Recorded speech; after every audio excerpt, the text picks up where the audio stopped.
In July 1997, a triple murder terrified residents in the nation's capital. Investigators could find no immediate suspects and no clear motive for the attack. Metro DC police turned to the FBI for help. They hoped the Bureau's technical expertise could bring justice for the victims of the triple homicide.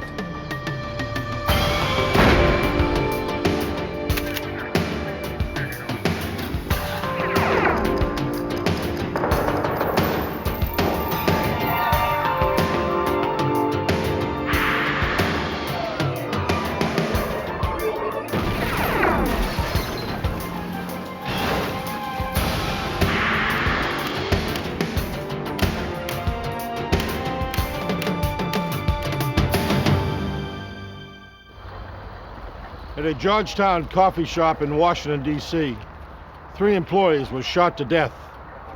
Evidence at the crime scene pointed in many different directions.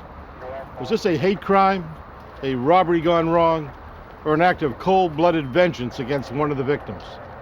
I'm Jim Kallstrom, former head of the FBI's New York office. What seemed at first to be a senseless act of violence soon grew into a crime of federal proportions.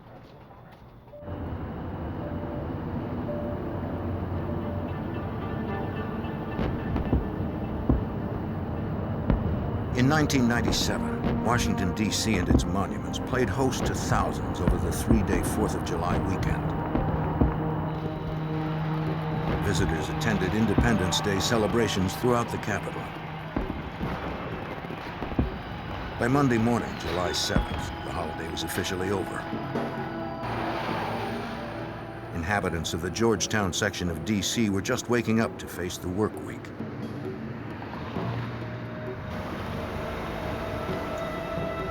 At 5:15 a.m., the day shift supervisor at a popular coffee shop arrived to prepare for the onslaught of rush hour.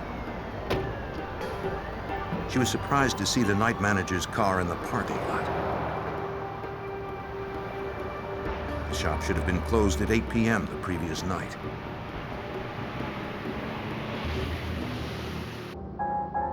She found the lights still on, the music playing, and fresh pastries behind the counter.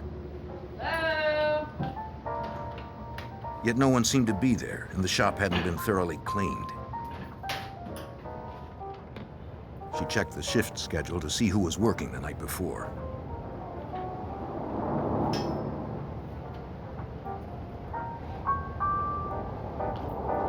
Katie?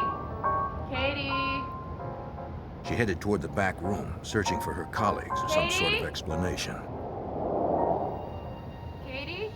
There, she found the slaughtered bodies of the night crew. Oh my God! Oh my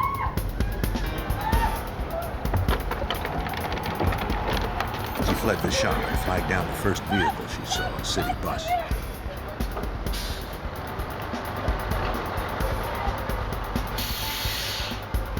The driver called the police.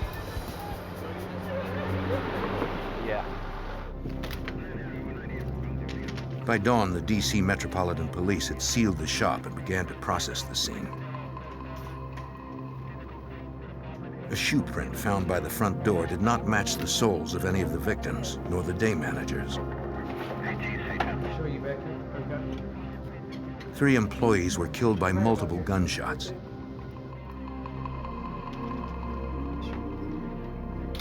Night manager Katie Mahoney, age 24. 18-year-old Aaron David Goodrich, and Emery Allen Evans, age 25. The victims had apparently been caught in the middle of their cleanup routine sometime after closing at 8 p.m. Katie Mahoney, who sustained most of the gunfire, was apparently still holding her keys when she fell. To Metropolitan Police Detective James Trainham, the wanton violence seemed like an act of personal vengeance. When I first learned of how the bodies were positioned and the number of shots that had been inflicted on Katie, one of the initial theories was it was a domestic, that she had had a fight with a boyfriend and ex-boyfriend. The other 2 were in the back room, giving them some privacy. She had gone to the back, followed by the boyfriend, and he exploded, shot her multiple times, and then shot them as they tried to come to her assistance. 6 spent casings and 4 slugs from a .380 semi-automatic were collected from the floor. In the ceiling over the safe, they discovered one of 3 slugs from a .38 revolver. Multiple shots from 2 different guns suggested at least 2 gunmen. Detective Trainham now theorized that it might have been a robbery gone horribly wrong. When we found out that there were 2 guns and that there was a shot to the ceiling above the safe, which is typically a warning type shot, then that's when we started looking at commercial robbery. Now, was it totally conclusive that that made it a robbery? No, absolutely not. If it was a robbery attempt, the gunmen had likely panicked since they left empty-handed. The cash drawers were untouched, and there were no signs the safe had been tampered with. A receipt showed that one of the employees purchased a pound of coffee at 8:40, which meant they were likely still alive 40 minutes after the shop had closed. Detectives spoke to one witness who stopped by the shop at about 9:15 the previous evening. He saw the 2 male employees inside cleaning, but the door was locked, so he left, assuming it was closed. Several other would-be customers told detectives that they had visited the store moments later at around 9:30. Then at 9:30, we had actually 2 groups of people independently walk up to the front door. The door was unlocked. They walked right on in. They looked around. They could see that the store was in the process of being cleaned up, but there was nobody there. So they figured that people were in the back, and they left at that time. So we figured, based on that sort of information, that the murders occurred between 9:15 and 9:30. But the day shift manager told the detective that when she arrived in the morning, the front door was locked. The back door had been locked as well. There was no way to lock them without a key. If it was an inside job, she had a good idea of who it might be. One of the first things she told us about was an ex-employee who had been fired just a few weeks before that. He had a drug habit. He was a shift manager, so he had access to the safe, to the alarms. The night after the theft, Katie noticed a discrepancy in the cash drawers on her shift. She tracked the loss to a single employee and fired him. Fine. Stupid. The company did not press charges against the man, and he agreed to pay back what he took over time.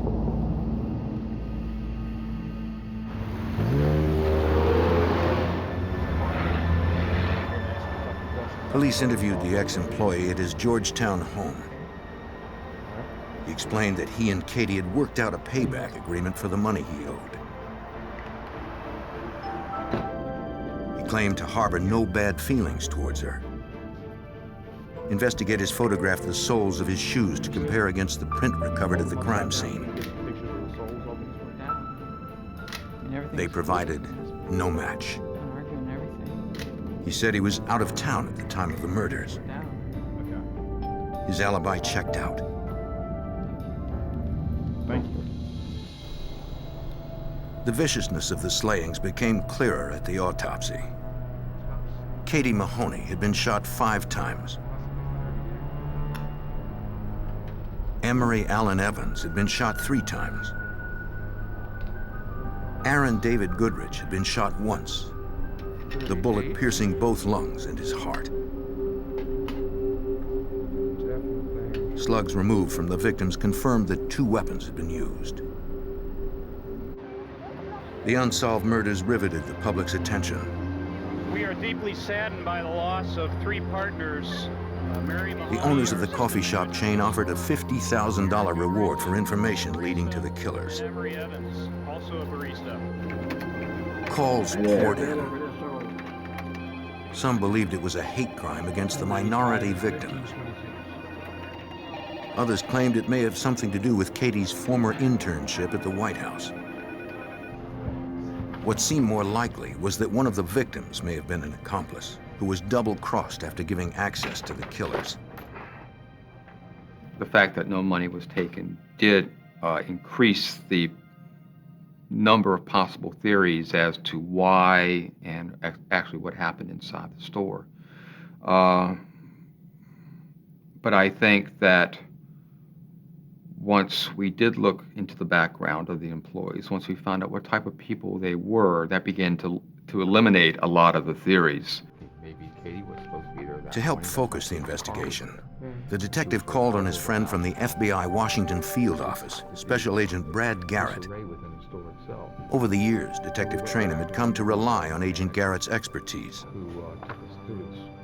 I've had a lot of experience in analyzing crime scenes, doing victimology, studying offender characteristics, and so it's sort of like another set of eyes looking at a scene. You know, there's nothing magical about it, but I think Jim respects my opinion and asked me initially to come take a look.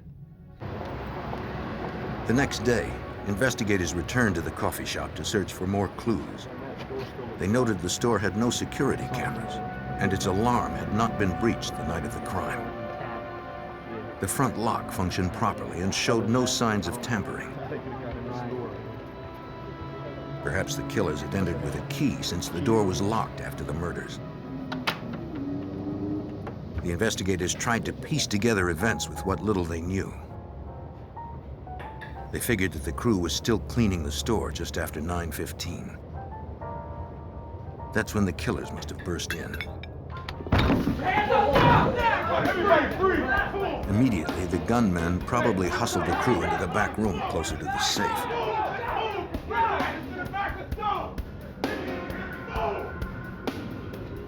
This is where they had apparently lost control of the situation. The bullet hole in the ceiling looked like a warning shot designed to get attention.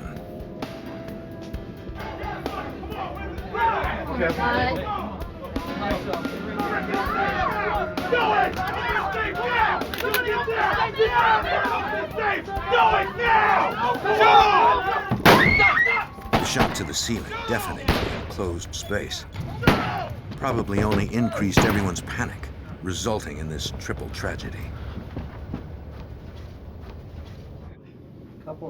Investigators concluded that robbery, not murder, was likely the gunman's initial intention. They also believed the perpetrators had robbed before and would do so again. It's fairly rare in robbery situations where they kill either the patrons or the employees of the store.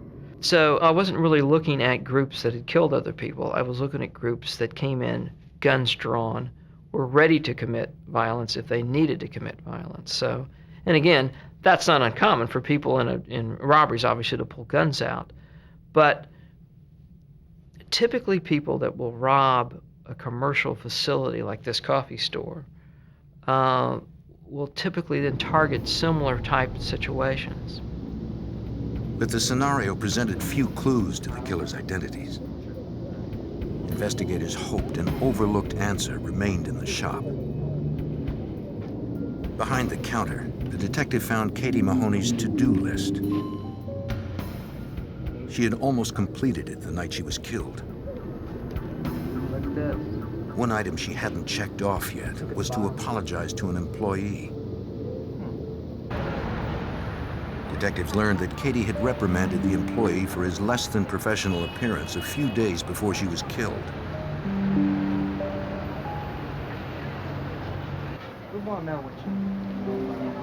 The man said that he bore no grudge against Katie. I was just shooting some pool with my buddy Steve. That's all we were doing. And what's your buddy's He explained that she was sensitive and might have felt concerned that she'd been too harsh with him, but he didn't feel that way. Okay, all right. Investigators confirmed he was with friends when the murders took place. You gotta check out this right here. It was another dead end. Check the house.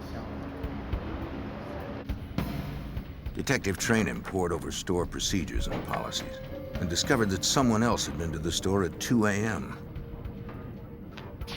We found out that the pastry guy comes with his delivery. When he arrived there that morning, he just assumed that the door was locked, used his key, pushed the carts in, closed it, and locked it behind. And that's how come when the shift manager got there, all the doors were locked. The pastry delivery explained why the front door had been locked, but it did not reveal how the killers gained entry. 3 days after the triple homicide, investigators still had no leads to the killers' identities. The murderers were still on the loose. On July 7th, 1997, 3 employees had been shot to death in a Georgetown coffee shop. A reward offered by corporate headquarters and local businesses for information grew to $100,000, the largest for a crime in D.C. history. The heavy publicized reward induced dozens of false claims. For Special Agent Brad Garrett, chasing rumors is part of the job. One thing you have to do in any of these cases is you have to keep a lot of balls in the air at the same time. You can't just do one thing. So while we're looking at the backgrounds of the victim, disgruntled employees, employees that have been fired, we're also looking at robbery groups. We're also talking to robbery homicide detectives in the metropolitan area about what cases they've had.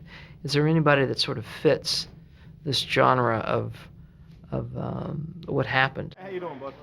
Despite their efforts, they found no leads after 2.5 months. Then on September 27th, 1997, Metropolitan Homicide detectives received an anonymous call. DC homicide. The caller claimed that 2 people were involved in the shooting. What's that? One was named Carl. Carl? He didn't know Carl's last name, but described him as thin, mid-20s, with brown skin, according to Detective James Trainham.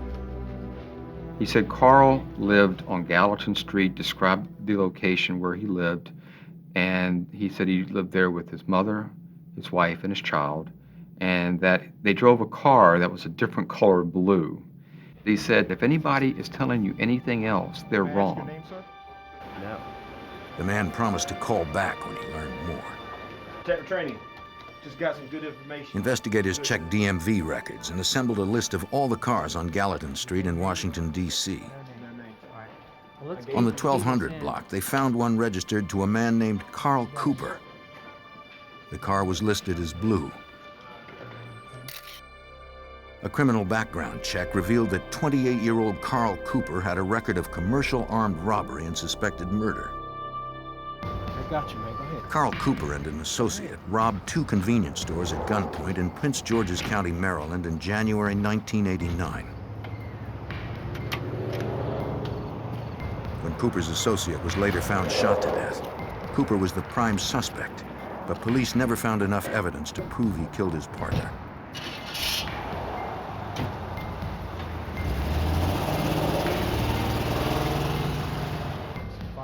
His criminal record, coupled with the anonymous caller's statement, made Carl Cooper the prime suspect in the coffee shop triple homicide. Investigators needed to find out more about Cooper. Special Agent Brad Garrett secured a warrant to establish a trap and trace on Cooper's home phone. A pin register and trap and trace would give you incoming and outgoing telephone numbers only. You cannot hear what goes on the line, but it records every time you dial a number out. It shows up on a screen, and every time someone calls into you, it shows up, and it shows up and shows the duration of the call. So what that did, obviously, it gave us who Mr. Cooper was talking to, what individuals out there in the community is he interacting with.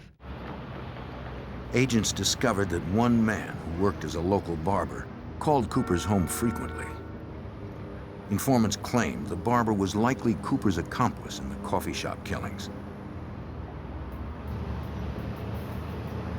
To gather more information on Cooper and those who visited him, undercover agents dressed as telephone repairmen and set up surveillance on Carl Cooper's house.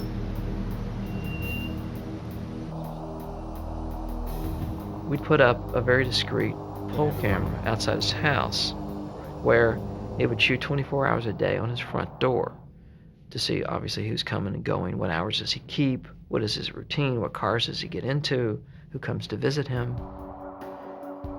Agents didn't need a court order since it was public surveillance. They monitored Cooper around the clock and created a videotape record of everyone entering and leaving the They have it right house. on the house, right? Yeah, look, you see, Okay, great.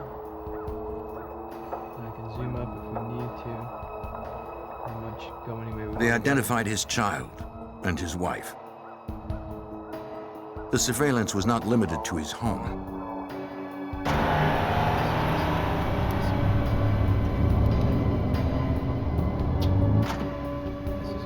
Teams were also assigned to tail Cooper throughout the city. Carl Cooper visited the barber's shop where his alleged accomplice worked. Investigators needed to somehow confirm if the barber had been involved in the coffee shop killings. They hoped a trap and trace on his phone would tell them more. At this point, we're just trying to figure out who this guy is in the barber shop and what is his relationship with Carl, and had he committed robberies with Carl. So we did a background on him. He had served time for armed robbery. And based on what sources were telling us, that the two of them, along with other individuals, had committed armed robberies. Agents discovered a stronger connection through the trap and trace on the barber's phone. They recognized the name of a woman who called the barber frequently. She was the former girlfriend of the robbery partner allegedly killed by Cooper several years earlier. She said that Cooper, the barber, and her boyfriend at the time were all friends before her boyfriend was killed. What kind of person was he?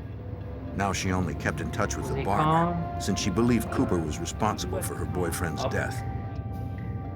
She also knew Cooper's wife and explained how she helped him with his crimes. Carl Cooper's wife purchased weapons illegally for him.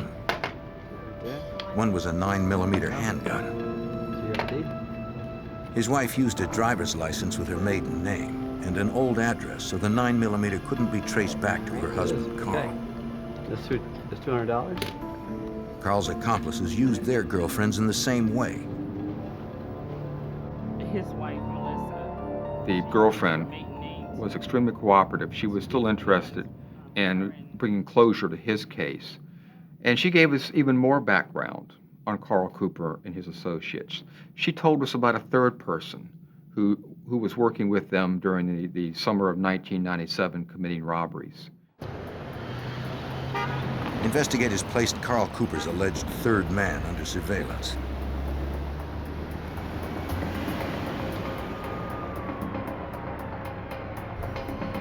He was a small-time crack dealer. If he in fact knew anything about the murders, his blatant criminal activity made him a liability to Cooper.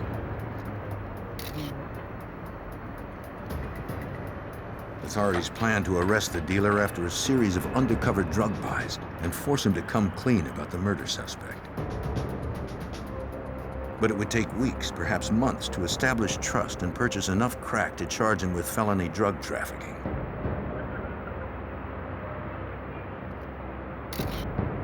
If they arrested him before that, the charges would not be stiff enough to leverage his cooperation. Until then, investigators had no evidence to arrest Carl Cooper for the coffee shop triple homicide.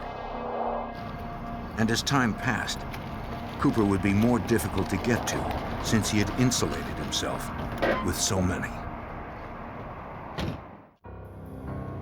By the end of July 1998, over a year had passed since 3 employees at a Georgetown coffee shop had been shot to death. The FBI and DC Metro Police believed that 29-year-old Carl Cooper and at least one accomplice were responsible. But investigators still had no direct proof. To find it, they pursued Cooper from all directions, tracing his calls, watching his house, and surveilling his associates.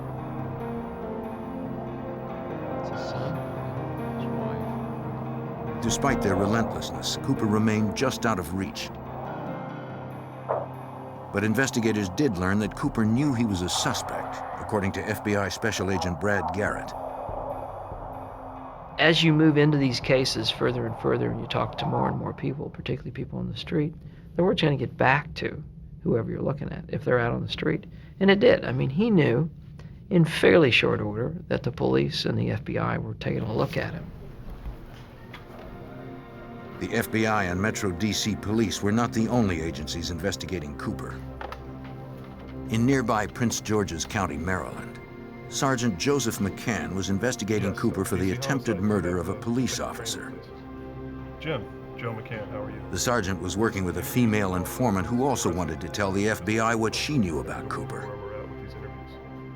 The informant and Mr. Cooper had committed several armed robberies together, which is the reason why the informant was in jail for armed robbery at the time. So she knew him very well. I was the getaway driver. There's 2 others involved. Investigators interviewed her at a prison in Pennsylvania. Though she had no direct knowledge of the coffee shop murders, she knew firsthand how Cooper operated. The woman told about a pizzeria robbery that they'd committed in September 1996. Cooper was the leader. She was the driver of the stolen getaway car. Cooper's friend, the barber, and the woman's boyfriend at the time were also in on the job. She said that Cooper carried 2 guns into the restaurant that night, as he usually did. All right, everybody, don't move! Don't move! Keep quiet! His job was to shoot anyone who didn't obey orders. Where's something I want? Right now, let's go! Come on, let's go! Now! Let's go! Hurry up! Move! No gunfire was needed that night. They collected the cash drawer and wallets and made a fast getaway. Tell me just as best you can recall what Cooper told you. The informant wasn't finished. She told investigators about another robbery shortly after the pizzeria heist, when Cooper had fired his weapon.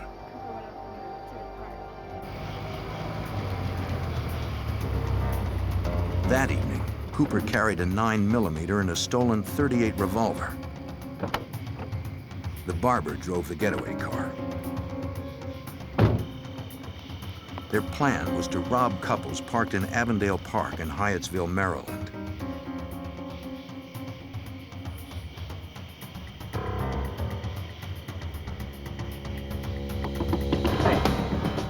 Give me your money. Cooper was unaware that the man he attacked was an off-duty Maryland officer.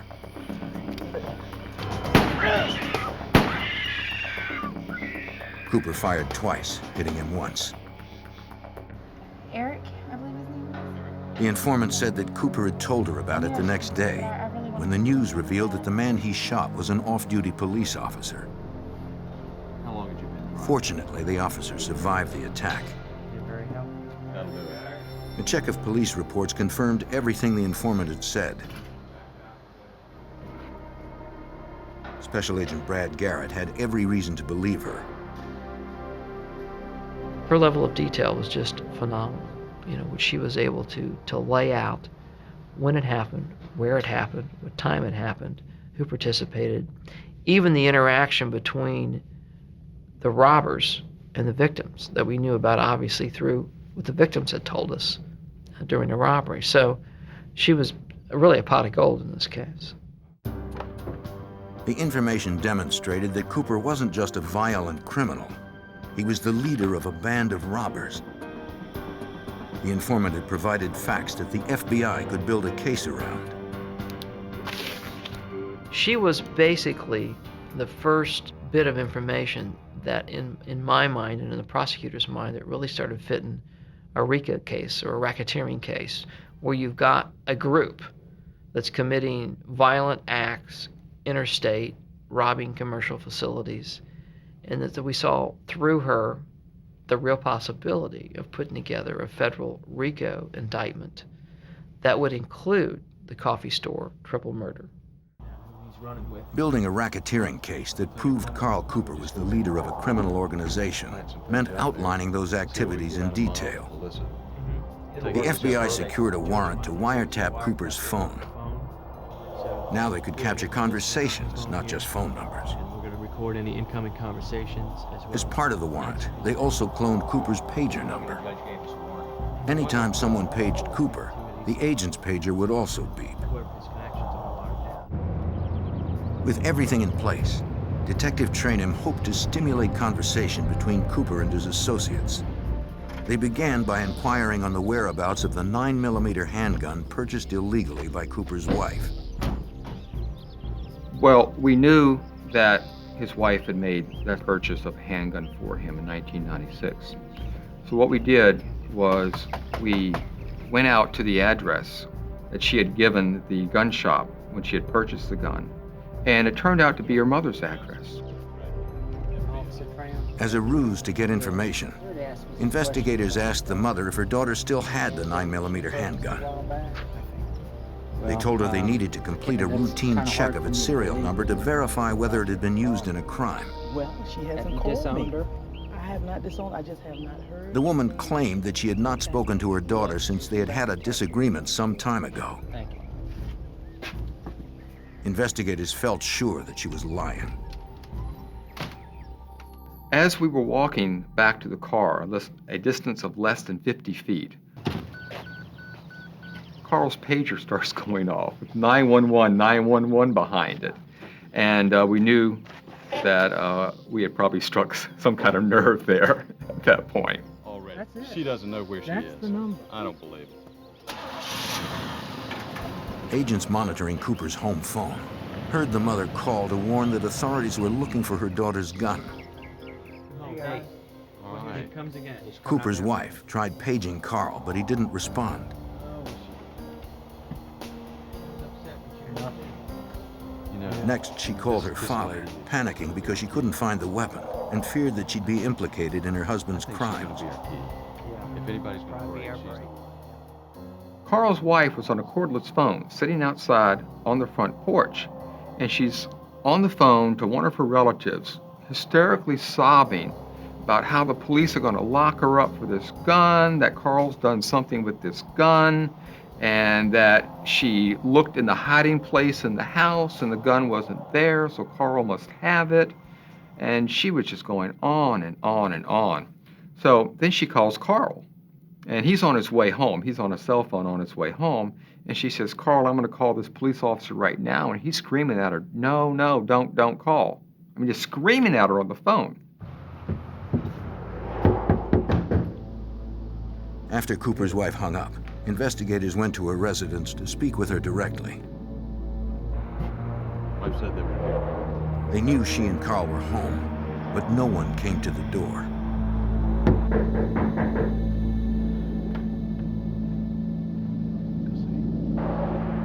After almost 14 months of pursuit, investigators were confident they were closing in on the suspected murderer.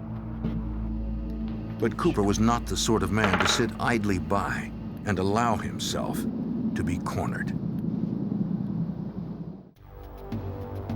In September 1998, Metropolitan Washington, D.C. police and the FBI continued to pursue Carl Cooper, the alleged ringleader of an armed gang wanted in the triple homicide of 3 Georgetown coffee shop employees.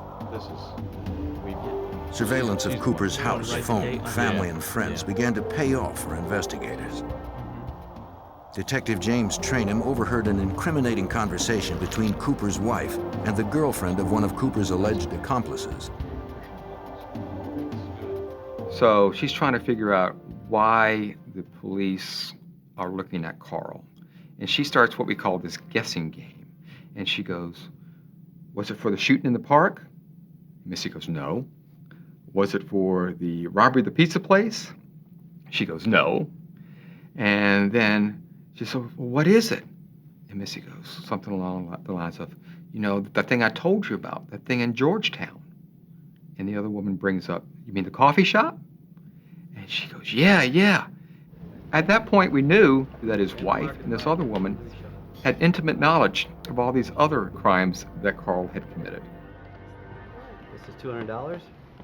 Using her maiden name and mother's address, investigators were already aware that Cooper's wife had purchased a 9mm illegally for her husband. Now they would turn up the pressure on Carl's wife to reveal the whereabouts of the handgun. Investigators showed up at Cooper's wife's workplace unannounced to again ask her where the 9mm was. According to Detective James Trainham, they caught her completely off guard. which was their intention. We're here to talk to you about the gun. And when you she purchased. saw us, it was like she hit a brick wall. I mean, just her face dropped. She began to shake. She became very nervous. And we're, just very, very calm. Mrs. Cooper, we don't know why you're so upset. This is just a routine investigation. You okay at home? Cooper's wife told them that she still had the 9mm handgun, but it was in storage in Maryland. I don't know. Good. She agreed to turn it over to them later that evening at her grandfather's home.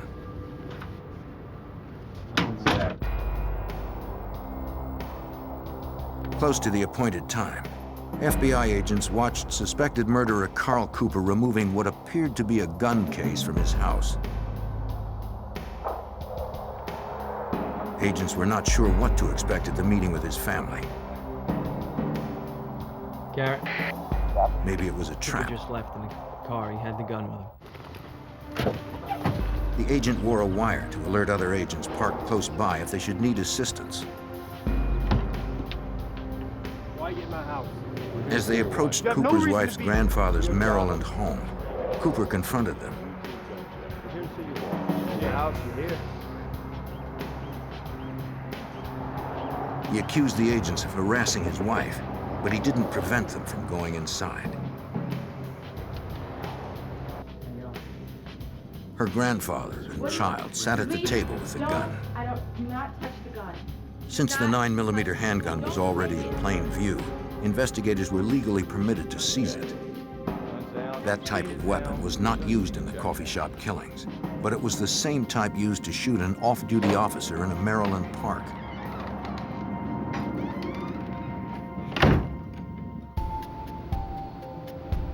Agents sent the gun to the ballistics lab where it was test-fired and compared to the slugs removed from the wounded officer. Shallow grooves imprinted by the inside of the barrel on each of the slugs did not match. But the marks made by the weapon's ejector pin on the shell casings matched those on the shell casings collected from the crime scene. Experts determined that the barrel might have been switched or altered, but they agreed that this was definitely the gun used to shoot the officer in Maryland, according to Sergeant Joseph McCann. Once we received that ballistic report and we confirmed that this weapon that was registered to Carl Cooper's wife was used to shoot an off-duty Prince George's County police officer, at that point we had entered into a completely different realm in the investigation. It stepped it up considerably at that point. Though investigators had evidence against Cooper for that crime, they had little to charge him for the Georgetown triple homicide or for federal racketeering. To get to Cooper, Special Agent Brad Garrett and his team turned back to one of Cooper's alleged accomplices, a crack dealer who had been under surveillance for months. We set up multiple crack buys from this guy until eventually we got up to a quantity that he faced a mandatory minimum sentence in federal court, and then we arrested him. The key was to get him to help us. Investigators would pressure him to inform on Cooper in exchange for a reduction in his trafficking charges. 1, 2, 3. To avoid years in prison, the dealer agreed to wear a wire. He wasn't as close to Cooper as agents had hoped. But the dealer was close to another one of Cooper's alleged accomplices. Hey, his what's friend up? from the barber shop. Good, good. He called the barber to set up a I was wondering meeting. if I could meet with you guys.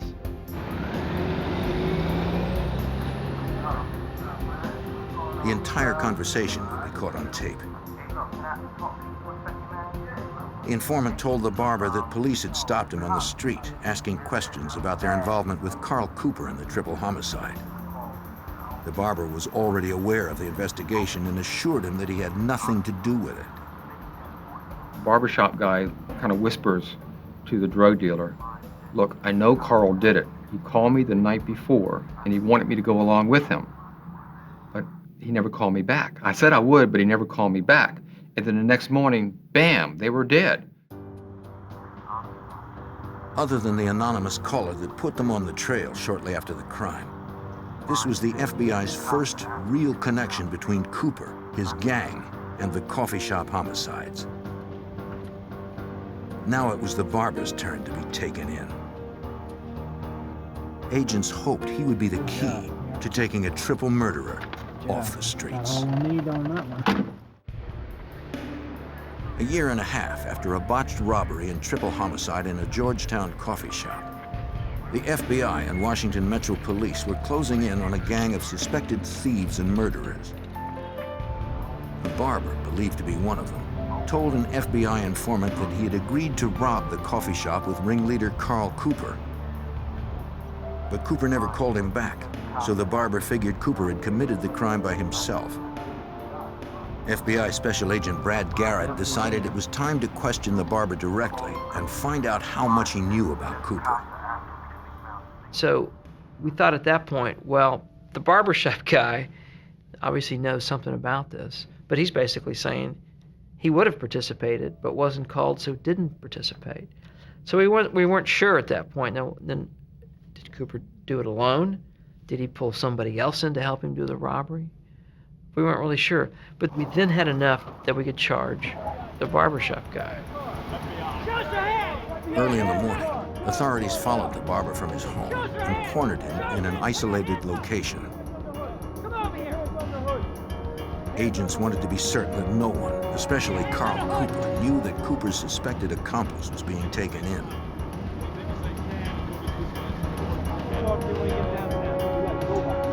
The barber was arrested without incident and transported to the FBI office for questioning.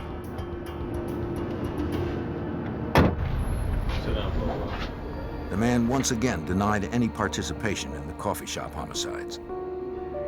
But he did tell agents what Carl Cooper had said the night before the crime.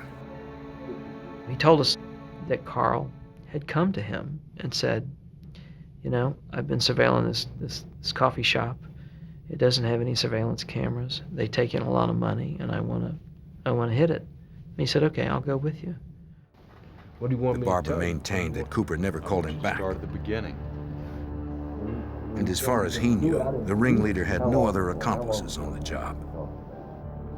Even if the barber hadn't participated in the coffee shop murders, authorities had enough to charge him with conspiracy to commit armed robbery. Hoping for leniency, he told them what he knew about Cooper. On May 1st, 1993, he and Cooper committed their first crime together.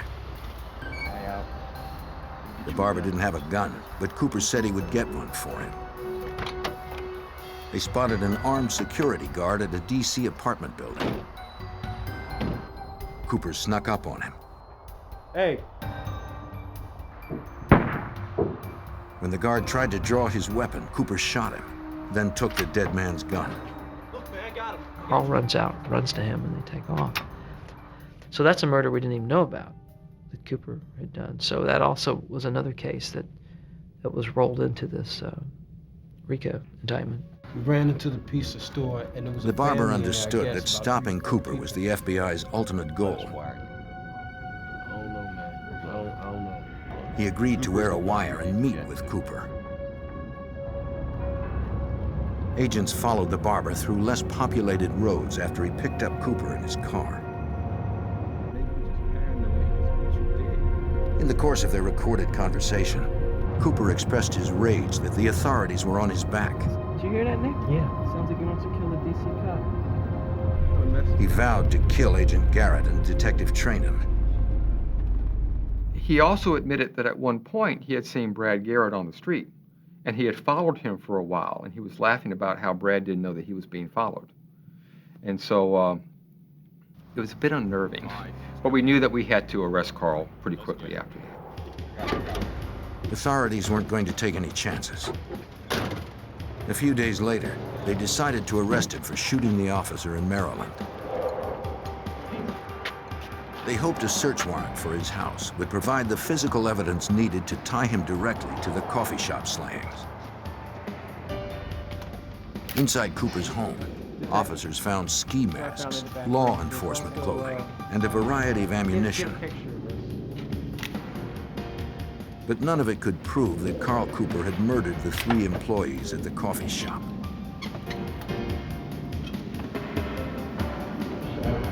They at the wrong place. The FBI's last hope was to sweat it out of him. Cooper knew that all they had was evidence of conspiracy and hearsay from secondary sources. Despite 2 hours of grilling, Cooper remained steadfast in his denial. Time had run out on the investigation. We did not have a good case on him for the coffee shop murders. But if we charged him with the racketeering in D.C., then we would be under a time constraint to get him indicted and convicted.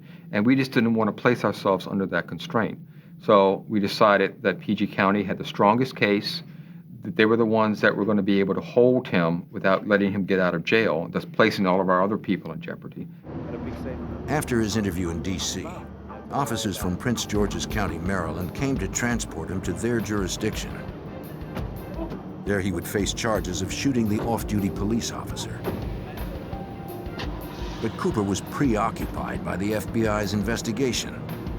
He demanded to take a lie detector test to prove his innocence. Cooper took one in Maryland, but failed miserably. That's when he finally broke. I think that Carl felt that we had him in a box for the coffee shop murders, and that he was going to be charged with those, and that he was going to go down for those. So he wanted to put his spin on it to put him in the best light possible. Of course, with him being the only person, who could he blame it on but the victims? And that's what he tried to do.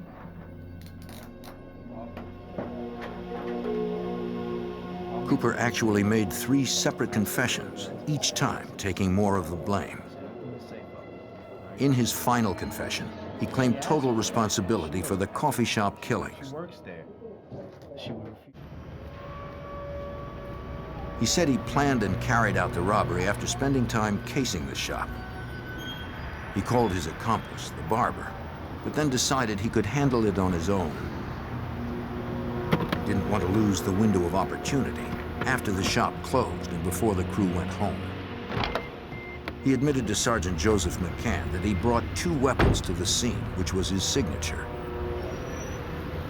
Carl Cooper's approach when he committed robberies was very businesslike. It was a business to him. It was not personal. And if you did exactly as he said, usually you would make it out of there. But on that night, 3 of Cooper's victims did not.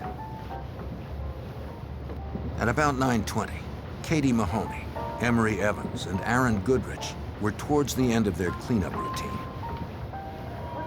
For some reason, no one will ever know why. When Cooper arrived at the shop, the door was unlocked. He ordered everyone into the back office where the safe was kept. Go in the back room, then move it. Back room. According to Cooper, the female manager tried to escape when he fired his warning shot into the ceiling. Cooper began to lose control of the situation and of his temper.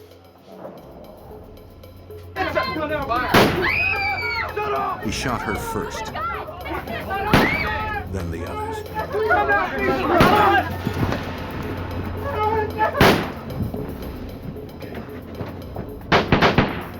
Cooper shot Katie 4 more times and left with nothing.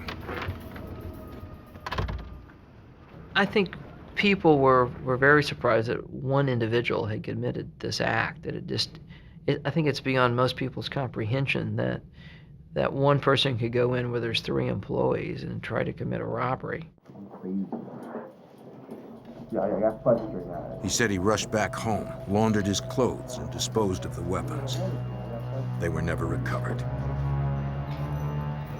In February 2000, more than 2 years after the triple homicide, Carl Cooper confessed to and was convicted of 48 charges stemming from that crime, as well as the murder of a security guard, the shooting of the off-duty police officer, the robbery of the pizzeria, and leading a racketeering enterprise. By pleading guilty, Cooper avoided the death penalty. He is serving a life sentence with no possibility of parole and no appeal.